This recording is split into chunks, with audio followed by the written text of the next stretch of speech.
Hi friends, welcome back to షోల్ నసిక్. రాబోయే కథలో ఇక రాజు వస్తారని బాగా ఏడిపిస్తూ ఉంటాడనమాట. ఇక రాజు నుంచి ఎలా తప్పించుకోవాలో అర్థం కాక సతమతం అయిపోతూ ఉంటుంది వసుధార. ఇక రిషి సార్కి ఫోన్ చేద్దామంటే రిషి సార్కి ఏమో హెల్త్ బాగాలేదు, తన కండిషన్ ఇంకా కొంచెం మెరుగుపడాలి, ఎలా అని చెప్పేసి ఇక ముకుల్కైతే కాల్ చేస్తూ ఉంటుందన్నమాట. ఇలా రాజు అనే మా బావ జైలు నుంచి తప్పించుకున్నాడంటే మేము కూడా అతను వెతికే పనిలోనే ఉన్నామంటే అతను తప్పించుకొని ఇక ప్రతిసారి ఇక నన్ను టార్చర్ చేస్తున్నాడు అని చెప్పేసి అంటే ఈసారి ఎప్పుడు వచ్చినా సరే వెంటనే నాకు ఎలాగైనా సరే ఇంటిమేషన్ ఇస్తే నేను వెంటనే వచ్చేస్తానని చెప్పేసి ఇక ధైర్యంగా ఉండమని చెప్పేసి అంటూ ఉంటాడు.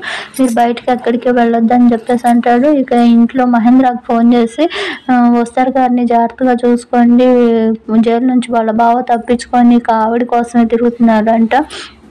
ఇక ఆవిడని పెళ్లి చేసుకోవాల్సింది. ఆ టైంలో ఇలా పోలీసులకి పట్టించేసరికి రిషి సారు ఇక దాంతో ఇక చాలా కోపం పెంచేసుకొని ఉన్నాడు. మీరు వస్తారు గారిని జాగ్రత్తగా చూసుకోవాలని చెప్పేసి ఇక అనుపమకి మహేంద్రకి అయితే చెప్తూ ఉంటే సరే అని చెప్పేసి అంటూ ఉంటాడు. ఇక కాలేజ్ పని మీద ఇక తినైతే బయటకు అయితే వస్తూ ఉన్నప్పుడు కూడా మహేంద్ర ఎక్కడికమ్మా వెళ్తున్నావు, ఒక్కదాన్ని వెళ్ళొద్దు అనేసి అంటే కాలేజ్కే మావయ్య అని అంటే కాలేజ్కి అయినా సరే ఎప్పుడు ఏం జరుగుతుందో తెలియట్లేదు, ఒక్కదాన్ని వెళ్ళొద్దంటే ఏం కాదు మావయ్య నేను జాగ్రత్తగానే ఉంటానని చెప్పేసి ఇక కాలేజ్కి అయితే బయలుదేరి వెళ్తే ఇక అక్కడ దారిలో రాజీవ్ అయితే ఇక బైక్ మీద అయితే వచ్చి అడ్డంగా అయితే నిలబడతాడు. ఇక దాంతో ఏం కావాలి నీకు అని చెప్పేసి ఎందుకు ఇలా చేస్తున్నావు అని చెప్పేసి ఇక బాగా తిడుతూ ఉంటుంది. నీకు ఇంకా బుద్ధి రాలేదు, జైల్లో ఉండొచ్చినా కానీ అనేసి అంటూ ఉంటే మరదల పిల్ల నీ మీద ఆశని ఎప్పటికీ నేను వదులుకోలేను, నువ్వు నాకు కావాలి అనేసి అంటూ ఉంటాడనమాట. మొహం పగిలిపోయింది ఏం మాటలయ్యి నేను వేరొకరి భార్యన అని చెప్పేసి ఇలానే తిడుతూ ఉంటుందన్నమాట. ఇక ఇలా ఉన్నాగానే నువ్వు నాకు ఎలా తక్కువ చూస్తాను అని చెప్పేసి నిన్ను వదిలే ప్రసక్తే లేదని చెప్పంగానే ఇక చెంప మీద కొట్టేసి జాగ్రత్త, ఇంకొకసారి నా జోలికి వస్తే మాత్రం ఈసారి చేతులతో కాదు పోలీసులకు పట్టించేస్తాను, అస్సలు ఇక బయటకు రాకుండా చేస్తాను అని చెప్పేసి వార్నింగ్ లాగా అయితే ఇస్తుంటే ఇక రాజు ఊరుకుంటాడా, పెద్దగా నవ్వేసి వామ్మో భయం వేస్తుంది అని చెప్పేసి ఇక ఇలానే టార్చర్ లాగా అయితే చేస్తాడు. చూస్తూనే ఉండు, ఈరోజు ఖచ్చితంగా మళ్ళీ నీ కోసం నేను మీ ఇంటికే వస్తాను, ఎవరు ఆపుతారో చూస్తానని చెప్పేసి ఇలానే చెప్తూ ఉంటాడనమాట.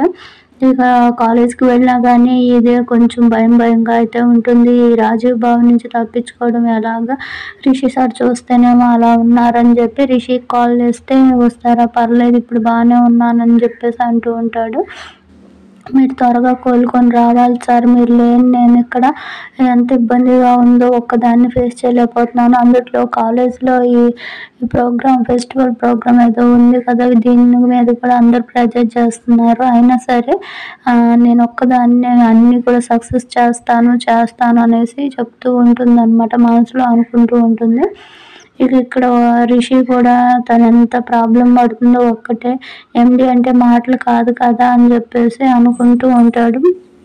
ఇక అనుపమ మహేంద్ర ఇద్దరు కూడా ఇక రాజీవ్ గురించి తెలుసుకొని ఇక అనుక్షణం ఇక వస్తారుకి తోడుగా ఉండడానికి ట్రై చేస్తూ అయితే ఉంటారు. ఈ శైలేంద్ర ఏమో రాజీవ్ ఫోన్ చేసి ఏదో పొడి చేస్తాను ఎరగదీస్తాను అన్నట్లు ట్విస్ట్లు అది ఇది అన్నావు, నువ్వు కూడా